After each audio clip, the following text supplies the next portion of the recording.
Hello dear friends, स्वागत है आप सभी का हमारे यूट्यूब चैनल आरा टेक मैथ में।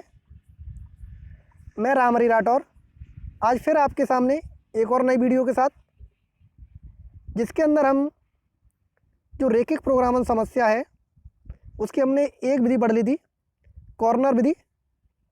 अब उसके जो एग्जाम्पल्स हैं उसके बारे में हम आज कंप्लीट पढ़ेंगे, क्योंकि कल हमने उसके अंदर जितने भी कंसेप्ट थे, जितनी भी डेफिनेशन थी, उनको हमने सीखा और आज हम इसके एग्जाम्पल्स को कंप्लीट करने वाले हैं। तो सबसे पहले अगर आप हमारे चैनल पर नए हैं तो चैनल को सब्सक्राइब करें और बेल आइकन को दबाएं, जिससे जब भी नई वीडियो अपलोड हो तो नोटिफिकेशन सबसे पहले आप तक पहुंच सके। तो चलिए स्टार्ट करते हैं। पहला एग्जाम्पल है इसका कि निम्नलिखित प्रोग्रामन समस्या को आले की विधि से हल कीजिए, यानी ग्राफ विधि से हमें हल करना है। इसमें हमें उद्देश्य फलन दिया है अधिकतम z बराबर 5x + 3y, यानी कि जो हमें मान निकालना है वो अधिकतम निकालना है। और व्यवरोध यानी कि कंस्ट्रक्शंस ये हमें दिए हैं 3x + 5y <= 15। दूसरा है 5x + 2y <= 10। और नॉन नेगेटिव कंडीशन क्या है, x > 0 और y > 0। तो इसको हमें आले की विधि से हल करना है। तो कल हमने बताया था कि सबसे पहले जो हमारा कार्य है वो ये है कि जो भी हमें असमीकाएँ दी हैं, इनइक्वलिटी, इसको हम समीकरणों में चेंज करेंगे। तो इनके जो चिन्ह है वो हमने हटा के इक्वल वाले चिन्ह लगा दिए, यानी 3x + 5y = 15। दूसरा है 5x + 2y = 10। ठीक है। अब इन समीकरणों को एक एक करके इसमें हम x = 0 तो y का पॉइंट निकालेंगे, फिर y = 0 रखेंगे तो x का पॉइंट निकालेंगे। यानी हमने पहली लाइन ले ली 3x + 5y = 15, तो इनको इनमें क्या रखें, x = 0 रखें। तो पहले समीकरण में अगर हम x = 0 रख देंगे तो क्या बचेगा, 5y = 15, यानी कि y = 3। कब, जब x = 0 रखा तब y बराबर हमें कितना मिल गया, 3 मिल गया। ऐसे ही अब हम y = 0 रखें तो कितना मिलेगा, 3x = 15, यानी कि x = 5। तो हमें x बराबर कितना मिल जाएगा, 5 मिल जाएगा। ये इसके क्या हो जाएंगे, पॉइंट हो जाएंगे, जिनको हम लिख लेंगे निर्देशांक के रूप में। a 5,0 और दूसरा है 0,3। अब इन जो पॉइंट हमें प्राप्त हुए हैं इनको हम ग्राफ पेपर पर दर्शाएंगे और दोनों बिंदुओं को एक लाइन के द्वारा, सरल रेखा के द्वारा मिला देंगे। ठीक है। फिर इसके बाद जो असमीका है 3x + 5y <= 15, इसमें हम मूल बिंदु के मान x = 0 और y = 0 रख के संतुष्ट कराएंगे। और अगर हमारी असमीका संतुष्ट हो जाती है तो इसका हल क्षेत्र मूल बिंदु की तरफ होगा, और असमीका अगर संतुष्ट नहीं होती है तो मूल बिंदु से विपरीत दिशा में होगा।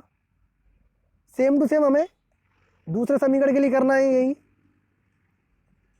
उसमें भी हम क्या रखें, x = 0 तो y का पॉइंट निकालें, फिर y = 0 तो x का पॉइंट निकालें। इसमें अगर हम x = 0 रख दें तो क्या प्राप्त होगा, 2y = 10, यानी कि y = 5, तो ये पॉइंट मिल जाएगा। ऐसे ही अगर हम y = 0 रख दें तो क्या मिलेगा, 5x = 10, यानी कि x = 2, तो ये इसके पॉइंट मिल जाएंगे। तो इसके पॉइंट क्या हो जाएंगे, 2,0 और 0,5। इनको भी हम ग्राफ पेपर पर दर्शाएंगे और दोनों बिंदुओं को एक लाइन की सहायता से मिला देंगे। फिर इसके लिए भी हम जो असमीका है उसमें x = 0 और y = 0 रख के संतुष्ट कराएंगे।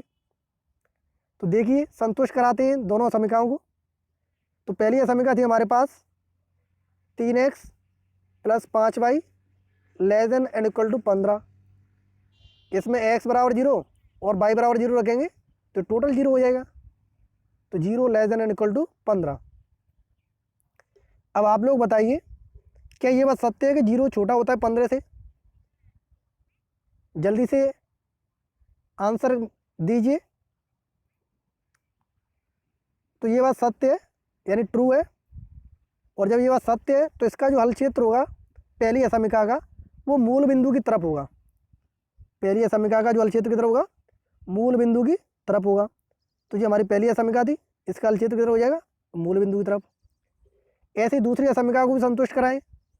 वो हमारे पास क्या है, 5x + 2y <= 10। जब इसमें x बराबर 0 y बराबर 0 रखेंगे तो ये टोटल 0 हो जाएगा, यानी 0 <= 10। तो ये भी हमारी बात सत्य है। ये भी कैसी है, सत्य यानी ट्रू है। तो इसका भी जो हल क्षेत्र होगा वो भी किधर होगा, मूल बिंदु की तरफ होगा, इस तरीके से। इसके बाद हमें इन दोनों में जो कॉमन हल क्षेत्र है उसको चुनना है, ठीक है, क्योंकि पूरा हल क्षेत्र हमारा यहाँ से यहाँ तक है, ऐसे इधर यहाँ से यहाँ तक है। तो इन दोनों का जो कॉमन क्षेत्र है वो हमें चुनना है। तो कॉमन क्षेत्र कहाँ से कहाँ तक हो जाएगा, ये वाला इसका पूरा कॉमन क्षेत्र हो जाएगा। अब इसके जो कॉर्नर बिंदु हैं उनको नोटिस कर देंगे। तो यहाँ पर ये इंटरसेक्ट कर रहे हैं, तो ये पॉइंट हमें निकालने होते हैं, ठीक है। तो इन पॉइंटों को हम निकाल लेंगे इसमें। तो यहाँ से हमें x > 0 और y > 0, ये भी कंडीशन हमारी इसमें संतुष्ट हो रही है। तो इसका जो टोटल हल क्षेत्र हो जाएगा OCEB, ये इसका वेनिस्ट हल क्षेत्र होगा।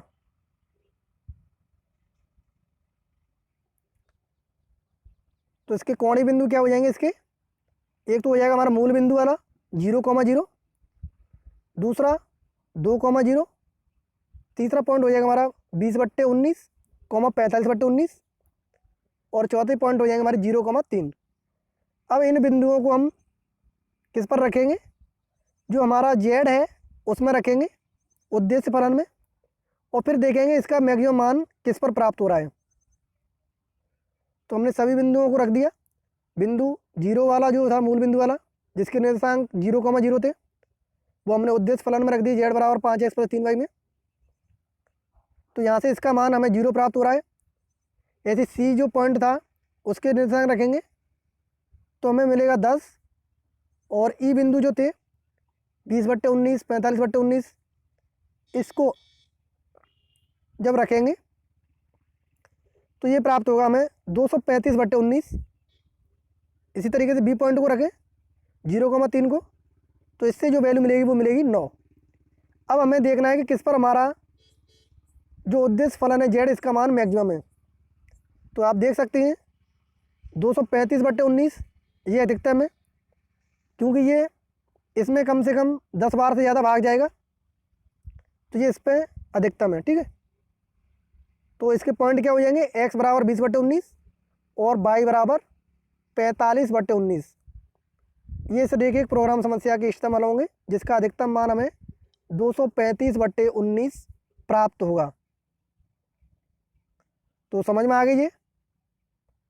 ऐसी नेक्स्ट एग्जाम्पल की बात करें,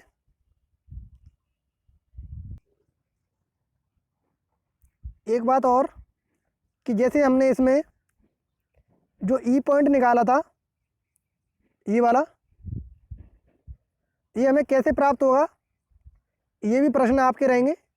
इसलिए मैं पहले ही आपको बता दूं कि इस पॉइंट को निकालने के लिए जो हमारे पास समीकरण है 3x + 5y = 15 और 5x + 2y = 10, इन दोनों समीकरणों को हम सॉल्व करेंगे।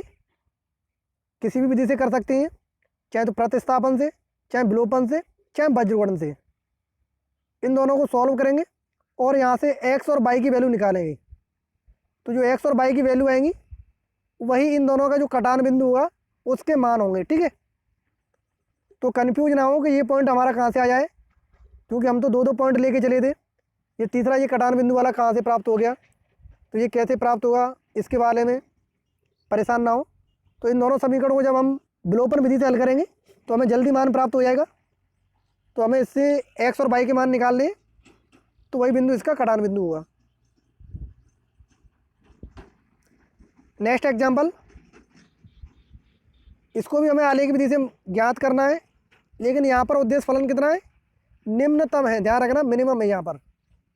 जेड बराबर 200x प्लस 500y और व्यवरोध क्या है हमारे पास, x plus 2y greater and equal to 10 और 3x plus 4y less than and equal to 24 और नॉन नेगेटिव कंडीशन है हमारे पास x ग्रेटर 0 y ग्रेटर 0। तो जो हमारा मेथड है हमें तो वही चलना है। सबसे पहले जो इनइक्वलिटीज है असमिकाएँ हैं इनको हम समीकरणों में चेंज करेंगे। तो x प्लस 2y बराबर 10 और दूसरी क्या हो जाएगी 3x प्लस 4y बराबर 24। ठीक है, इसके बाद इन समीकरणों में हम x बराबर 0 रखेंगे तो y का पॉइंट निकालेंगे और फिर y बराबर 0 रखेंगे तो x का पॉइंट निकालेंगे। तो पहली जो असमिका है उसके लिए अगर हम पॉइंट निकालें समीकरण बना के तो इसमें हमने x बराबर 0 रख दिया तो यहाँ से 2y बराबर कितना हो जाएगा 10 यानी y बराबर 5। तो x बराबर 0 रखने पर y बराबर 5 मिला और अगर हम y बराबर 0 रख दें तो फिर क्या रह जाएगा x रह जाएगा x बराबर 10। तो ये दो पॉइंट हमें मिल जाएंगे इसके 10,0 और 0,5। ठीक है, फिर इसके बाद हमें क्या करना होता है, जो असमिका होती है उसमें मूल बिंदु के मान रखकर उनको संतुष्ट कराना होता है। तो असमिका हमारे पास है x plus 2y greater and equal to 10 तो इसमें x बराबर 0 रखो y बराबर 0 रखो और ग्रेटर एंड इक्वल टू 10 है। तो देखिए 0 ग्रेटर एंड इक्वल टू 10। अब आप बताइए कि ये बात सत्य है या असत्य है कि 0 का मान 10 से बड़ा होता है। जल्दी से बताइए ये बात सत्य है या असत्य है, जल्दी से कमेंट करिए। तो सभी के आंसर आ रहे हैं असत्य है ये। तो जब ये बात असत्य है तो इसका जो हल क्षेत्र होगा वो मूल बिंदु से विपरीत दिशा में होगा। किधर होगा, मूल बिंदु से विपरीत दिशा में। ध्यान रखना पहली असमिका के लिए मूल बिंदु से विपरीत दिशा में। दूसरी असमिका के लिए इसको 3x प्लस 4y बराबर 24 इसमें x बराबर 0 रखें तो यहाँ पर 0 रखेंगे तो 4y बराबर 24 यानी कि y बराबर 6। तो x बराबर 0 रखने पर y की वैल्यू कितनी मिल गई 6। ऐसे ही जब y बराबर 0 रखेंगे तो कितना हो जाएगा 3x बराबर 24 यानी कि x बराबर 8। तो यहाँ से हमें पॉइंट मिल जाएगा 8 और y की वैल्यू 0 है तो पॉइंट हमारे क्या हो जाएंगे 8,0 और 0,6। इसको भी ग्राफ पेपर पर दर्शाएंगे और दोनों पॉइंटों को एक लाइन के द्वारा मिला देंगे। अब इस असमिका को संतुष्ट कराएं मूल बिंदु के मान रख के। तो असमिका हमारे पास 3x plus 4y less than and equal to 24। तो इसमें x का मान 0 रखें y का मान 0 रखें तो दोनों 0 हो जाएंगे। तो लेस देन और इक्वल टू 24 होगा यानी 0 less than and equal to 24। क्या ये बात सत्य है, ट्रू और फॉल्स? तो ये बात सत्य हमारी। तो इस असमिका के लिए हमारा जो हल क्षेत्र होगा वो मूल बिंदु की तरफ होगा। ठीक है, अब इनका ग्राफ देखें तो ग्राफ आप देख सकते हैं कि जो हमारी पहली असमिका है x plus 2y greater and equal to 10 तो इसके पॉइंट क्या थे 0,5 यानी x एच पे 0 y पे 5 तो यहाँ पर होगा और दूसरा पॉइंट था 10,0 यानी x पे 10 और y पे 0 तो यहाँ पर होगा। इनको हमने एक लाइन के द्वारा मिला दिया और इसका जो हल क्षेत्र था वो क्या था मूल बिंदु से विपरीत दिशा में। तो इसका हल क्षेत्र इस तरीके से विपरीत दिशा में होगा। ठीक है, दूसरी असमिका थी 3x plus 4y less than and equal to 24। इसके पॉइंट थे 8,0 यानी x पे 8 y पे 0 और दूसरा था 6,0 यानी x पे 0,6 था x पे 0 y पे 6। तो यहाँ पर होगा। इनको भी जब हम लाइन से मिलाएंगे तो हमें ये लाइन प्राप्त हो जाएगी। अब इसके हल क्षेत्र के बारे में बात करें तो इसका हल क्षेत्र किधर था, मूल बिंदु की तरफ था। तो इसका हल क्षेत्र कैसे हो जाएगा, इस तरीके से हो जाएगा। अब इसके बाद हमें क्या करना होता है, इन दोनों का जो कॉमन हल क्षेत्र होता है इसको हम चुनते हैं। तो इन दोनों का जो कॉमन हल क्षेत्र होगा वो कौन सा हो जाएगा। ध्यान रखना ये दोनों कंडीशन हमारी फॉलो होनी चाहिए कि इससे जो हल क्षेत्र है वो इधर की तरफ जाए और इससे हल क्षेत्र इधर की तरफ जाए, तो आपको दिख रहा होगा कि जो बीच वाला पार्ट है ये वाला, ये कॉमन हो जाएगा, क्योंकि इससे तो ये ऊपर की तरफ जाएगा हल क्षेत्र और ऊपर वाले से नीचे की तरफ, तो इन दोनों में ये कॉमन हो जाएगा। ठीक है, अब यहाँ पर ये दोनों लाइनें एक दूसरे को इंटरसेक्ट कर रही हैं, काट रही हैं, तो इसके पॉइंट भी हमें निकालने हैं। तो इसके पॉइंट कैसे निकालें? तो जैसा अभी मैंने बताया था कि जो दोनों सरल रेखाएं हैं, इनका जो कटान बिंदु है वो दोनों समीकरणों को सॉल्व करके वहाँ से x और y के मान निकालने पर प्राप्त होगा। ठीक है, तो इन दोनों समीकरणों को सॉल्व कर लें। क्या दिया हमें समीकरण? 3x + 4y = 24, और दूसरा दिया है x + 2y = 10। ठीक है, अब आप देख सकते हैं कि अगर हम इसको विलोपन विधि से हल करें तो यहाँ पर x का कोफिशिएंट 3 है और यहाँ पर x का जो गुणांक है कोफिशिएंट वो 1 है, तो इसको सेम कर लें। तो इसमें हम 3 का गुणा कर दें इस समीकरण में, तो हमें क्या प्राप्त होगा? 3x + 6y = 30, और जो पहला समीकरण था वो एज इट इज रहेगा, बराबर 24। घटा दें तो 3x से 3x कट गया, 6y में से 4y गए तो 2y, और 30 में से 24 गए तो 6, और 2 का भाग 6 में देंगे तो y = 3 आ जाएगा। y की वैल्यू कितनी आ जाएगी? 3, और y की वैल्यू को किसी एक समीकरण में रख दें, तो x + 2y = जो 10 था उसमें मैं y की वैल्यू रख देता हूँ, तो x + 2y यानी 2 का y से करेंगे तो 6 = 10, तो यहाँ से x की वैल्यू कितनी आ जाएगी? 4। यानी कि जो आपके मान हो जाएंगे वो क्या हो जाएंगे? 4,3। तो देखिए यही मान दिया यहाँ पर कटान बिंदु पर 4,3, तो ये इसके मान हो गया।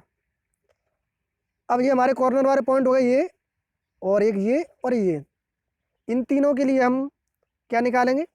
इसका इष्टतम हल देखेंगे।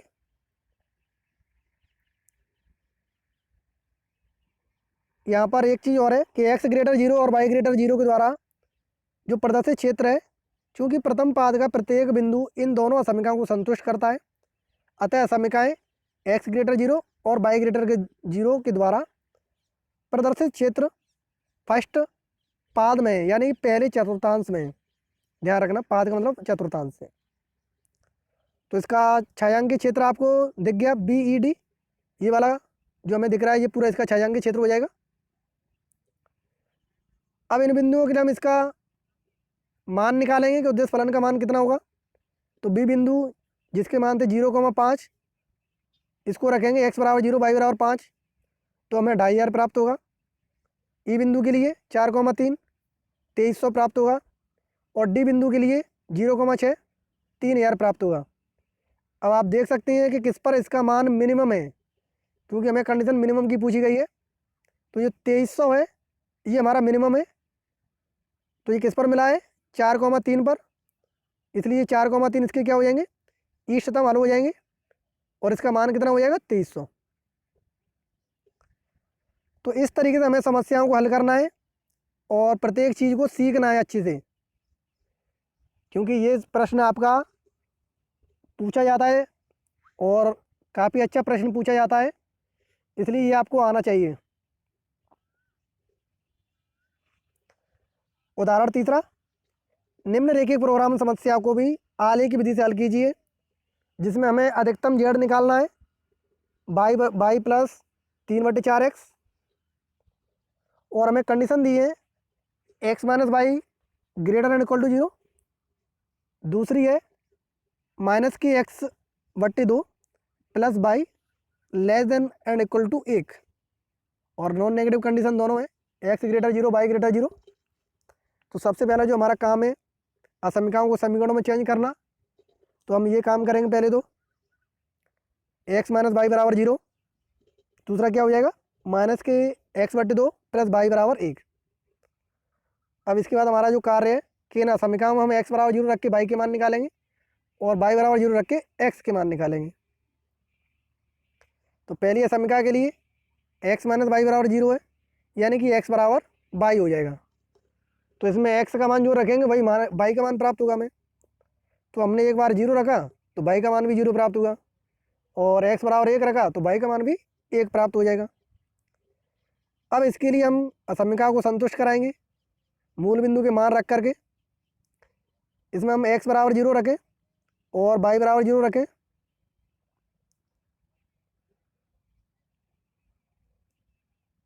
देखिए इसका हल क्षेत्र, x बराबर 0 रखेंगे माइनस बाई बराबर 0, ये ग्रेटर एंड इक्वल टू 0,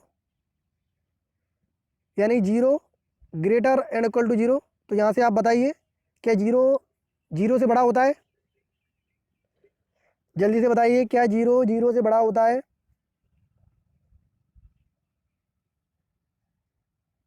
या फिर और कोई पॉइंट रखें?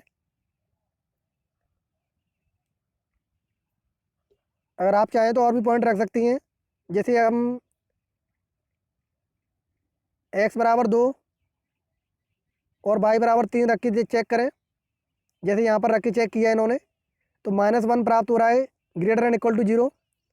तो ये समीकरण को संतुष्ट नहीं कर रही है, इसलिए इसका जो हल क्षेत्र होगा वो मूल बिंदु से विपरीत दिशा में होगा। ठीक है। दूसरी समीकरण के लिए इसको समीकरण में चेंज कर लिया हमने। अब इसमें x बराबर 0 रखेंगे तो y का पॉइंट मिलेगा, और y बराबर 0 रखेंगे तो x का। तो पहले हमने x बराबर 0 रख दिया तो y बराबर कितना मिल जाएगा 1, और जब y बराबर 0 रखेंगे तो x की वैल्यू मिलेगी -2। तो पॉइंट क्या हो जाएंगे -2, 0 और 0, 1। अब इस असमिका में मूल बिंदु के मान रखेंगे और असमिका को संतुष्ट कराएंगे। तो मान रख दो मूल बिंदु के, तो 0, 0 रख देंगे। तो 0 रखने पर 0 + 0 लेस देन इक्वल टू 1, यानी 0 लेस देन इक्वल टू 1।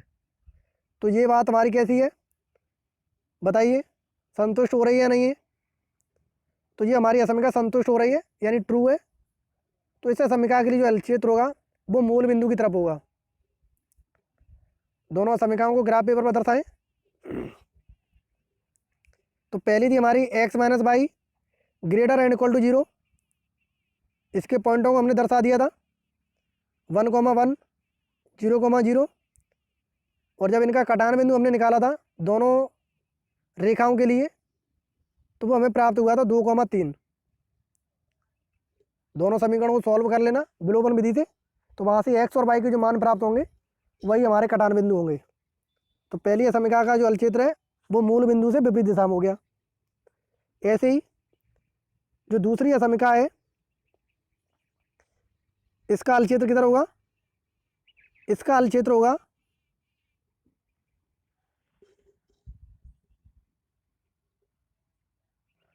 तो यहाँ पर जो हमारी पहली समीकरण है x minus y greater and equal to 0, इसका हल क्षेत्र किधर था? मूल बिंदु से विपरीत दिशा में। तो इसका हल क्षेत्र इधर की तरफ होगा। ठीक है, ध्यान रखना। और ऐसे ही दूसरी समीकरण है उसके लिए क्या है, हल क्षेत्र जो हमारा है वो मूल बिंदु की तरफ है। तो इसमें किधर होगा? इस तरीके से हो जाएगा, इस तरीके से इसका हल क्षेत्र प्राप्त होगा। तो इसका डायग्राम जो हमें मिलेगा वो इस तरीके से मिलेगा, जिसमें हम देख सकते हैं कि यह समीकरण हमारी है वो 2, 3 से पहली वाली थी उससे विपरीत दिशा में है। तो इसका जो पूरा बाउंड्री क्षेत्र है वो इस तरीके से प्राप्त हो जाएगा। तो ये हमें जो क्षेत्र प्राप्त हुआ है उससे ये पता चलता है कि इन दोनों में कोई भी बाउंडेड क्षेत्र नहीं है, यानी परिबद्ध क्षेत्र नहीं है। तो ये हमारा कैसा क्षेत्र है? अपरिबद्ध क्षेत्र है, जिसमें दोनों जो हल क्षेत्र है वो विपरीत दिशा में है, इसलिए इसका कोई भी परिमित मान प्राप्त नहीं हुआ जिस पर यह अधिकतम हो। ठीक है, तो ये हमारा कैसा हो जाएगा? अपरिबद्ध हल क्षेत्र हो जाएगा। एग्जाम्पल नंबर 4, इसमें हमें अधिकतम जेड निकालना है और व्यवरोध हमें दिए गए हैं और कंडीशन दी है x ग्रेटर 0 y ग्रेटर 0 की। तो पहले इनको समीकरणों में चेंज कर लो, x + y बराबर 3, दूसरा है 2x + 2y बराबर 12। पहली है समीकरण के लिए इसको समीकरण में चेंज करके इसमें x बराबर 0 रखेंगे तो y बराबर 3 मिलेगा, और y बराबर 0 रखेंगे तो x बराबर 3 मिलेगा। अब इस असमिका को मूल बिंदु के मान रख करके संतुष्ट कराएंगे। तो 0 + 0 0 हो जाएगा, लेस देन इक्वल टू 3। तो ये बात सत्य है, तो ये समीकरण को संतुष्ट करेगी, तो इसका हल क्षेत्र मूल बिंदु की तरफ होगा।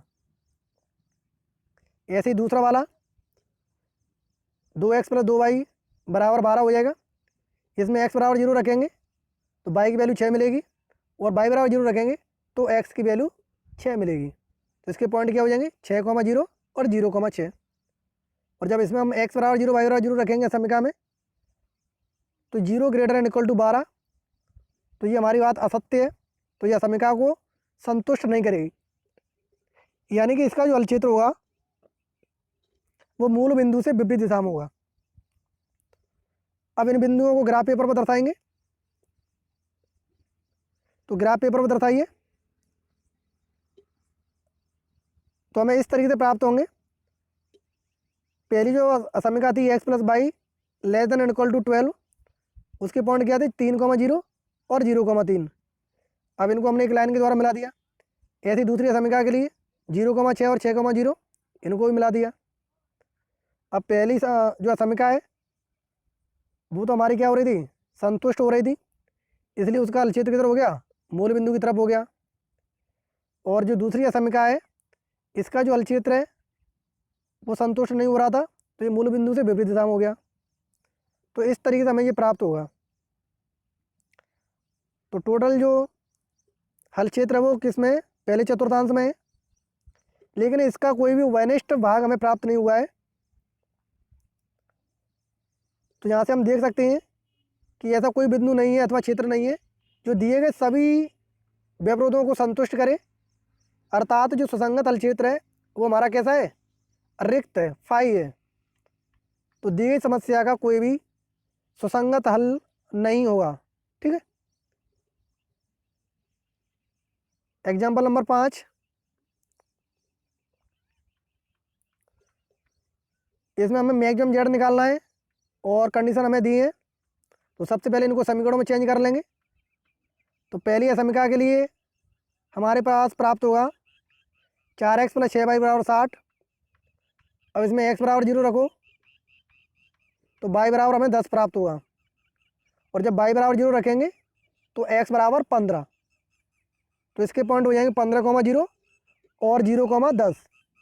अब जो समीकरण है उसमें मूल बिंदु के मान रखेंगे, x बराबर 0 y बराबर 0, तो 0 लेस देन इक्वल टू 60 प्राप्त होगा, क्योंकि x और y दोनों 0 हो जाएंगे। तो ये बात हमारी सत्य है, ट्रू है। तो इसका जो हल क्षेत्र होगा वो मूल बिंदु की तरफ होगा। और इन बिंदुओं को हम ग्राफ पेपर पर दर्शा देंगे। ऐसी दूसरी समीकरण के लिए 2x + y बराबर 20, इसमें x बराबर 0 रखेंगे तो y की वैल्यू 20 मिलेगी, और जब y बराबर 0 रखेंगे तो x की वैल्यू 10 मिलेगी। ये हमें दोनों पॉइंट निकालने हैं। अब इस समीकरण को संतुष्ट कराएंगे, x बराबर 0 रख के y बराबर 0 रख के, तो टोटल 0 हो जाएगा, लेस देन इक्वल टू 20। तो ये संतुष्ट होगी, यानी ट्रू है। तो इसका हल क्षेत्र है वो मूल बिंदु की तरफ होगा। और दोनों बिंदुओं को हम ग्राफ पेपर पर दर्शाएंगे, तो हमें ग्राफ पेपर कुछ इस तरीके से प्राप्त होगा। ठीक है। तो यहाँ से हम देख सकते हैं कि जो हमारे पॉइंट है उनको हम दर्शा देंगे। तो 2x + y वाले के लिए 0,10, यानी y पे 10 है तो यहाँ पर होगा। और दूसरा पॉइंट क्या था 15,0, तो वो यहाँ पर होगा। यदि पहली समीकरण के लिए 10,0 तो यहाँ पर आएगा पॉइंट, और 0,20 तो यहाँ पर आ जाएगा। अब दोनों तरफ से ये कैसा है, बाउंडेड है, यानी इनके क्षेत्र मूल बिंदु की तरफ होंगे। तो इनमें जो कॉमन पार्ट आ जाएगा वो इतना इतना इनका कॉमन भाग हो जाएगा। ठीक है। अब ये दोनों जो लाइनें हैं वो एक दूसरे को इंटरसेक्ट कर रही हैं, तो इनका कटान बिंदु होगा। तो इन दोनों समीकरणों को हम विलोपन विधि से सॉल्व कर लेंगे और x और y के मान निकाल लेंगे। तो हमें ये मान प्राप्त होंगे, x बराबर 15/2 और y बराबर 5। और इसका हल क्षेत्र कौन से चतुर्थांश में है, इसका हल क्षेत्र पहले चतुर्थांश में है।